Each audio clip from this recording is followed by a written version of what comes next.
Trump ও Elon মাস্কের বিরুদ্ধে যুক্তরাষ্ট্র জুড়ে বিক্ষোভ চলছে ইউরোপের বিভিন্ন দেশেও। বাংলাদেশি তরুণদের কাজে লাগাতে চীনা কোম্পানিকে বিনিয়োগের আহ্বান প্রধান উপদেষ্টার। খুলনার শেখবাড়ি এখন জনমানব শূন্য, নতুন আমেজে বিএনপি জামাতের নেতাকর্মীরা।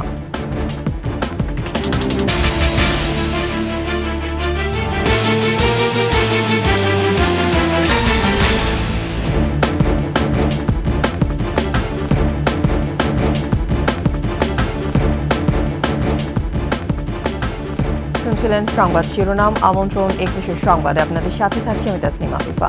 দর্শক, ২১ টেলিভিশনের সংবাদ একই সাথে সরাসরি দেখতে পাবেন আমাদের ফেসবুক পেজ www.facebook.com/2124 অনলাইনে। এছাড়া সাবস্ক্রাইব করতে পারেন www.youtube.com/21TV এই চ্যানেলে।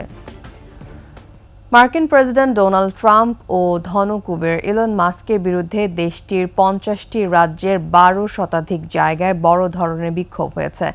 ট্রাম্প বিরোধী বিক্ষোভ হয়েছে ইউরোপের বিভিন্ন দেশেও। কেন্দ্রীয় সরকারের কর্মী ছাঁটাই এবং প্রেসিডেন্টের নির্বাহী ক্ষমতার যথেচ্ছ ব্যবহারের অভিযোগ সহ বিভিন্ন ক্ষোভ নিয়ে রাস্তায় নামেন বিক্ষোভকারীরা। প্রেসিডেন্ট হিসেবে ট্রাম্পের দ্বিতীয় মেয়াদে একদিনে এটি সবচেয়ে বড় বিক্ষোভ। বিক্ষোভে হ্যান্ড অফ স্লোগানের পাশাপাশি বলা হয় বিলিয়নিয়ার ইলনের ক্ষমতার অবসান হোক। এছাড়া ট্রাম্প প্রশাসনের প্রভাবশালীদের দখল, দুর্নীতির অবসান, সামাজিক নিরাপত্তা, অভিবাসী এবং অন্যান্য সম্প্রদায়ের ওপর আক্রমণ অবসানের দাবি করা হয়। এদিকে শুল্কের সমালোচনা সহ বিভিন্ন দাবিতে ইউরোপের বিভিন্ন দেশে ডোনাল্ড ট্রাম্প বিরোধী বিক্ষোভ হয়। জার্মানি বার্লিন, ফ্রাঙ্কফুর্ট, ফ্রান্সের প্যারিস, পর্তুগালের রাজধানী লিসবন এবং যুক্তরাজ্যের লন্ডনেও বিক্ষোভ হয়েছে।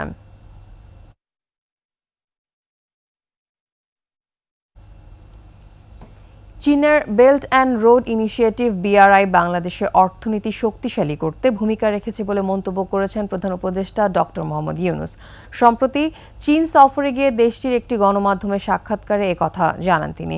এ সময় চীন বাংলাদেশ দ্বিপক্ষীয় সম্পর্ক নিয়েও কথা বলেন ডক্টর মোহাম্মদ ইউনূস। আফসানা নীলার ডেস্ক রিপোর্ট।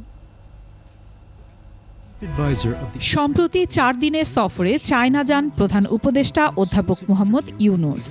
সফরে দেশটির গণমাধ্যম CTGN এর লিডার্স টক অনুষ্ঠানে সাক্ষাৎকার দেন তিনি। এ সময় প্রধান উপদেষ্টা জানান, চীনের বেল্ট অ্যান্ড রোড ইনিশিয়েটিভ বাংলাদেশে অর্থনৈতিক সংযুক্তি বাড়িয়ে দিয়েছে। বৈশ্বিক অবকাঠামো উন্নয়নের এই প্রকল্পে বাংলাদেশে অর্থনৈতিক কর্মকাণ্ড ব্যাপক বৃদ্ধি পেয়েছে বলেও জানান তিনি। Energizing of the community and energizing of the population begins. So we give a very high priority, and I like the idea of Belt and Road. এ সময় চীন বাংলাদেশ সম্পর্ক অনন্য উচ্চতায় রাখার কথা বলেন প্রধান উপদেষ্টা। একই সঙ্গে বাংলাদেশের তরুণদের কাজে লাগাতে চীনা কোম্পানিকে বাংলাদেশে বিনিয়োগের আহ্বান জানান। We are open to their suggestion. We are here to facilitate them. You make your money, but you are creating jobs for our young people. সফরে চীনের প্রেসিডেন্ট শি জিনপিং এর সঙ্গে সাক্ষাৎ এবং বোয়া ফোরাম ফর এশিয়া কনফারেন্সে যোগ দেন doctor Yunus. এ ফোরামকে আঞ্চলিক কূটনীতি ও অর্থনৈতিক সহযোগিতার অন্যতম প্রধান চীনা প্ল্যাটফর্ম হিসেবে বিবেচনা করা হয়। আফসানা নীলা, ডেস্ক রিপোর্ট, ২১ টেলিভিশন। ঈদের সপ্তম দিনেও রাজধানীতে ফেরা মানুষের উপচে পড়া ভিড়। সদরঘাট লঞ্চ টার্মিনালে শেষ সময়েও কোনো ভোগান্তি না থাকায় উচ্ছ্বাস প্রকাশ করেছেন যাত্রীরা। তবে বাস ও সিএনজি বিরুদ্ধে বেশি ভাড়া নেওয়ার অভিযোগ করেছেন তারা। রিপোর্ট মাহতাব মিনহাজের।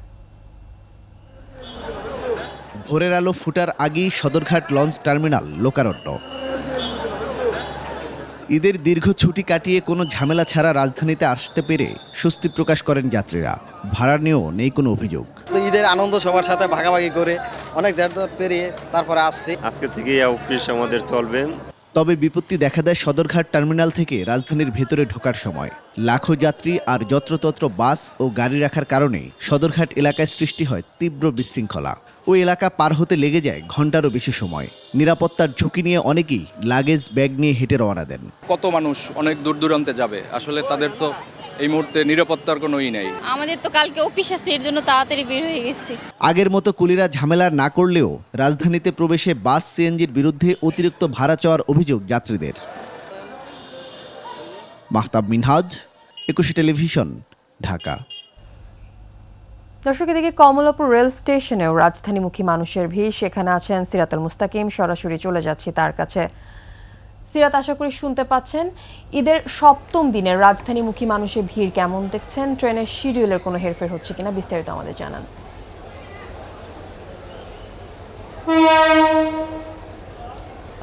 আফিফা, একটু জানিয়ে রাখতে চাই, সেটি হচ্ছে যে গতকালই কিন্তু ঈদের যে টানা যে 9 দিনের ছুটি, সেই ছুটি শেষ হয়েছে এবং আজকে থেকে কিন্তু সরকারি, আধা সরকারি, স্বায়ত্তশাসিত প্রতিষ্ঠানগুলোর ছুটি শেষ। অর্থাৎ আজকে থেকেই কিন্তু কর্মে ফিরবেন নগরবাসী। সেই কর্মে ফেরাকে কেন্দ্র করে আমরা সকাল থেকে দেখছি যে মানুষজনের যে ভিড়, সেই ভিড় কিন্তু কমলাপুরে লেগেই আছে এবং সকাল থেকে এ পর্যন্ত প্রায় 5টার মতো ট্রেন কিন্তু কমলাপুরে এসেছে এবং এখনও কিন্তু একটি ট্রেন এসে থামলো এবং মানুষজন নামছে। অর্থাৎ যে ছুটি শেষ হওয়ার পরেও কিন্তু আজকে আমরা দেখছি যে মানুষজন বিভিন্ন জায়গা থেকে, ঢাকার বাইরে থেকে বিভিন্ন জায়গা থেকে যারা ঈদ আনন্দ উদযাপন করার জন্য, পরিবারের সাথে ঈদ আনন্দ উদযাপন করার জন্য ঢাকার বাইরে গিয়েছিল, তারা কিন্তু ঢাকাতে ফিরছেন এবং মোটামুটি তুলনামূলকভাবে আমি যদি বলি ভিড়ও কিন্তু লক্ষ্য করার মতো। যদিও ছুটি শেষ, তারপরেও কিন্তু আজকে অনেকেই ফিরছেন এবং যদি একটু জানিয়ে রাখি, সেটি হচ্ছে যে যাত্রীদের ভিতরে কিন্তু কোনো অসন্তুষ্টি নেই। অন্যান্য বার যে তিক্ত অভিজ্ঞতা তারা আমাদের কাছে বলেন যে তারা বিভিন্ন ধরনের সমস্যার সম্মুখীন হন, এবছর কিন্তু সেই সমস্যাগুলো নেই। অর্থাৎ খুবই স্বাচ্ছন্দ্যে এবং খুবই আরামদায়কভাবেই কিন্তু রেলযোগে ঢাকার বিভিন্ন জায়গা, রেলযোগে কিন্তু বাংলাদেশের বিভিন্ন জায়গা থেকে যাত্রীরা কিন্তু ঢাকাতে ফিরছেন। আফিফা, যে ঈদের পরবর্তীতে যে ঢাকার যাত্রীদের ফেরার যে সর্বশেষ তথ্য কমলাপুর থেকে এই ছিল আমার কাছে। সিরাত, ধন্যবাদ আপনাকে। দর্শক, কমলাপুর রেলওয়ে স্টেশন থেকে আমাদের সঙ্গে যুক্ত হয়েছিলেন সহকর্মী সিরাতুল মুস্তাকিম। খুলনা শেরে বাংলা রোডের শেখ বাড়ি এখন ধ্বংসস্তূপ। একসময় বাড়িটির সামনে থাকতো আওয়ামী লীগ নেতাকর্মীদের ভিড়। এবারে ঈদে সেখানে শুনশান, নিস্তব্ধ, জনমানব শূন্য। খুলনা সিটির সাবেক মেয়র তালুকদার আব্দুল খালেকের বাসভবনেরও একই চিত্র। ফ্যাসিস্ট মুক্ত বাংলাদেশে এবারে ঈদে আনন্দে নতুন মাত্রা যোগ হয়েছে বিএনপি জামাত নেতাকর্মীদের। শেখ মোহাম্মদ জুয়েলের ক্যামেরায় খুলনা প্রতিনিধি আশরাফুল ইসলাম নূরের তথ্যচিত্রে ডেস্ক রিপোর্ট। প্রায় 1.5 যুগ ধরে দক্ষিণ পশ্চিমাঞ্চলের ক্ষমতা নিয়ন্ত্রণের কেন্দ্রবিন্দু শেখ বাড়ি এখন ধ্বংসস্তূপ। শেখ বাড়ি ঘিরেই পদ্মার এপারের রাজনীতি, প্রশাসনের বদলি, পদোন্নতি, নিয়োগ, বাণিজ্য, টেন্ডার সবকিছুই নিয়ন্ত্রিত হতো। গত বছরের 4 ও 5 আগস্ট দফায় দফায় ভাঙচুর, অগ্নিসংযোগ ও লুটপাট করে বিক্ষুব্ধ ছাত্র জনতা। আর 2 নম্বর কাস্টম ঘাটে গগনবাবু রোডে কেসিসির সাবেক মেয়র তালুকদার আব্দুল খালেকের বাসভবনেও শুনশান নীরবতা। 5 আগস্টের পর লাপাত্তা তালুকদার খালেক ও তার পরিবার। অপরদিকে ফ্যাসিস্ট মুক্ত বাংলাদেশে এবারের ঈদে আনন্দের নতুন মাত্রা যোগ হয়েছে বিএনপি নেতাকর্মীদের। দীর্ঘ 16 বছর পর খুলনা সার্কিট হাউস ময়দান সহ মহানগর ও জেলার ঈদগাহ ময়দানগুলোতে বিএনপি জামাতের নেতাকর্মীদের উপস্থিতি ছিল চোখে পড়ার মতোই। মুক্ত আকাশে ঈদ, খুব মজা লাগতেছে এবং মনে হচ্ছে ভয়হীন। এইবারকার ঈদ অন্যবারের চাইতে অবশ্যই অনেকটা ভিন্ন, কারণ এইবার আমরা ফ্যাসিমুক্ত একটি ভয়হীন পরিবেশে উদযাপন করছি। পরস্পরকে জড়িয়ে ধরে কষ্ট ভুলেছেন দীর্ঘ পাওয়া না পাওয়ার। Masuma Lisa, desk report, 21 television. সংবাদে নিচ্ছি বিরতির পর্যায়ে থাকবেন। মৌলভীবাজারে বিভিন্ন পর্যটন কেন্দ্রে পর্যটকদের ভিড়, লাউয়া ছড়ায় বেড়েছে দর্শক সমাগম।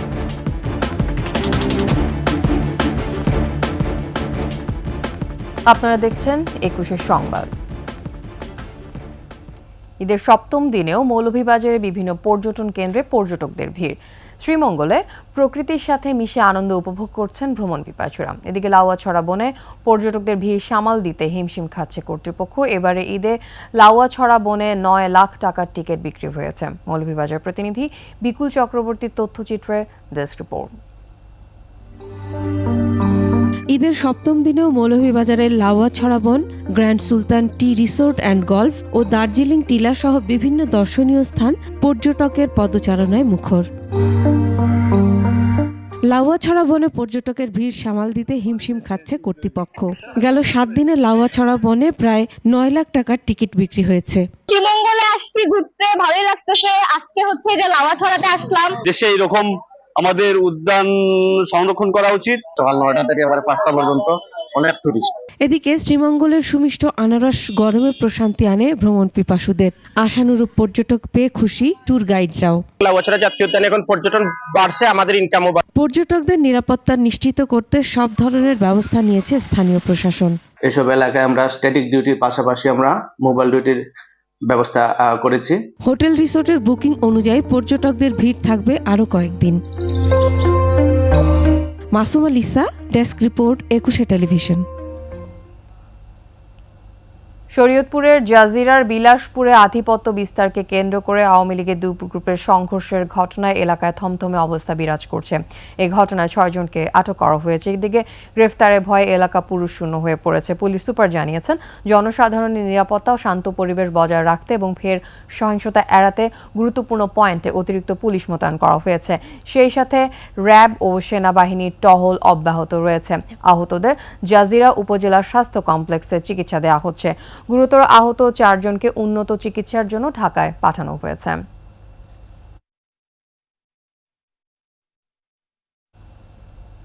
দর্শক, এ বিষয়ে আরো তথ্য জানাতে সরাসরি যুক্ত হচ্ছেন শরীয়তপুর প্রতিনিধি আবুল বাশার। বাশার, আমরা জানি আওয়ামী লীগের আধিপত্যকে কেন্দ্র করে দুই গ্রুপের মধ্যে সংঘর্ষ হয়েছে। এই নিয়ে বিস্তারিত আমাদেরকে জানান।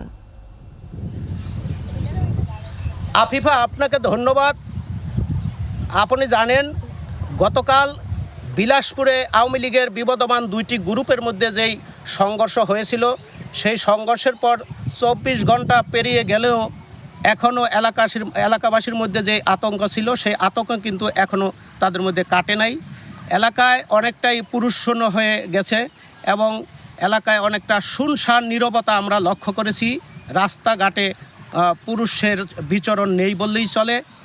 আমি এখন দাঁড়িয়ে আছি বিলাসপুরের সেই বিলটিতে, যেই বিলে গতকাল বোমা নিক্ষেপের যেই 15 সেকেন্ডের ভিডিও ভাইরাল হয়েছিল। আমি আপনার সেই বিলে অবস্থান করেছি।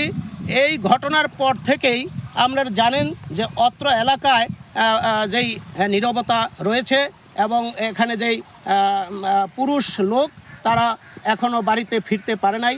তবে এখানে আমি এলাকাবাসীর সাথে কথা বলেছি, তারা বলেছেন যে এই এলাকায় যারা নিরীহ লোক রয়েছে, শান্তিপ্রিয় লোক রয়েছে, তারাও কিন্তু দীর্ঘদিন যাবৎ এই দুইটা গ্রুপের বিবদমান যেই সংঘর্ষ চলে আসছে তার জন্য তারা আতঙ্কগ্রস্ত। আমি জাজিরা থানায় কথা বলেছি, আমি কর্তব্যরত ডিউটি অফিসারের সাথে কথা বলে জানতে পেরেছি এ ঘটনার পরিপ্রেক্ষিতে যৌথ বাহিনী জাজিরার বিভিন্ন এলাকায় অভিযান চালিয়ে তারা 6 জনকে ঘটনার সাথে জড়িত থাকার সন্দেহে 6 জনকে আটক করেছে। এছাড়াও তারা বিভিন্ন এলাকায় অভিযান চালিয়ে কিছু দেশীয় অস্ত্র তারা উদ্ধার করেছে বলে আমাকে পুলিশ জানিয়েছে। আমি জাজিরা উপজেলা স্বাস্থ্য কমপ্লেক্সে গিয়ে আপডেট খবর নিয়েছি। তারা যেটি আমাকে বলেছে যে নতুন করে আর কোনো আহত কোনো রোগী সেখানে ভর্তি হয়নি। যেই গুরুত্বপূর্ণ 4 জনকে ঢাকা মেডিকেল কলেজ হাসপাতালে প্রেরণ করা হয়েছিল, তারা তাদের কিছুটা উন্নতি হয়েছে এবং যারা জাজিরায় 2 জন ভর্তি হয়েছিল তারাও চিকিৎসা নিয়ে 1 জন বাড়ি চলে গেছে বলে আমাকে ডাক্তার জানিয়েছেন। তবে এলাকাবাসীর যে দীর্ঘদিনের দাবি যে এই বিলাসপুরে শরীয়তপুর জেলার মধ্যে একটি আতঙ্কগ্রস্ত এলাকা, এখানে 2টি বিবদমান গ্রুপের মধ্যে সংঘর্ষ শুরু হলেই। বাশার, ধন্যবাদ আপনাকে। দর্শক, শরীয়তপুর থেকে আমাদের সঙ্গে যুক্ত হয়েছিলেন প্রতিনিধি আবুল বাশার। শেষ করছি 21 সংবাদ। যাবার আগে সংবাদ শিরোনামগুলো আরও একবার। ট্রাম্প ও ইলন মাস্কের বিরুদ্ধে যুক্তরাষ্ট্র জুড়ে বিক্ষোভ চলছে ইউরোপের বিভিন্ন দেশেও। বাংলাদেশি তরুণদের কাজে লাগাতে চীনা কোম্পানিকে বিনিয়োগের আহ্বান প্রধান উপদেষ্টার। খুলনার শেখবাড়ি এখন জনমানব শূন্য, নতুন আমেজে বিএনপি জামাতের নেতাকর্মীরা।